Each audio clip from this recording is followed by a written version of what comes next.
Welcome smart competitive school. আজকে আমি one liner GK class number 20 নিয়ে এসেছি। এর আগের পর্বগুলোতে আমি 1 থেকে 19 পর্যন্ত ক্লাসগুলোকে কমপ্লিট করেছি।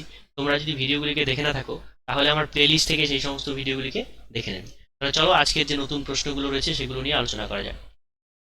সোনালী চতুর্ভুজ কোন প্রকল্পের অংশ? সোনালী চতুর্ভুজ হচ্ছে ভারতমালা প্রকল্পের অংশ। সুন্দরবন ব্যাঘ্র সংরক্ষণের সদর দপ্তর কোথায় অবস্থিত? সুন্দরবন ব্যাঘ্র সংরক্ষণের সদর দপ্তর ক্যানিংয়ে অবস্থিত। Who initiated the policy of প্যারামাউন্সি?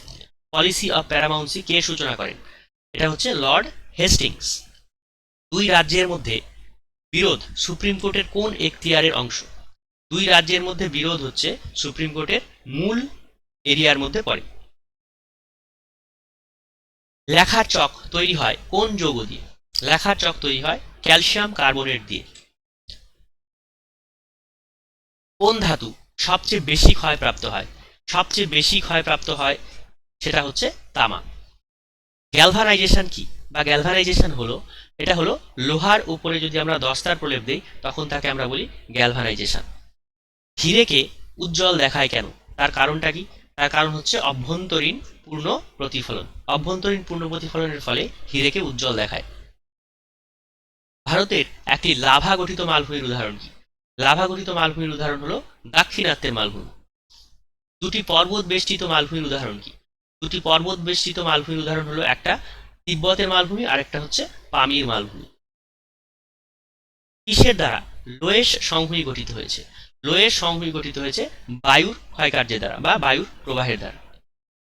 Mount Everest কোন দেশে অবস্থিত? মাউন্ট এভারেস্ট কোন দেশে অবস্থিত? সেটা হলো নেপাল। ভারতীয় সংবিধানের নবম তফসিলে কোন বিষয় সংযুক্ত হয়েছে? দেখো, এখানে কিন্তু ভারতীয় সংবিধানের মোট 8টে তফসিল ছিল, ঠিক আছে, সূচনাকাল। কিন্তু বর্তমানে আরো 4টে তফসিল যুক্ত করা হয়েছে, যার ফলে এখন মোট তফসিলের সংখ্যা রয়েছে 12টি। তো এই যে নবম তফসিল, তাতে কি ইনক্লুড করা আছে বা কি রয়েছে? এটা 1951 সালে প্রথম সংবিধান সংশোধনের মাধ্যমে হয়। এবার এর মধ্যে কি রয়েছে? অ্যাবলিশন অফ জমিনদারি সিস্টেম বা জমিনদারি যে সিস্টেমটা ছিল তার বিলুপ্তিকরণ, ঠিক আছে, সেটাই বাংলায় লেখা রয়েছে। যে রেল, শিল্প, জমি ভোগ দখল এবং কর সংক্রান্ত আইন এবং আদেশ রয়েছে কোথায়? এই নবম তফসিলে। ডক্টর বি আর আম্বেদকরের জন্মদিন কবে পালন করা হয়? ডক্টর বি আর আম্বেদকরের জন্মদিন পালন করা হয় 14ই এপ্রিল। কোন মানুষ যিনি প্রথম চাঁদে পদার্পণ করেন? এটা তোমরা সবাই জানো, সেটা হলো নেইল আর্মস্ট্রং, ঠিক আছে।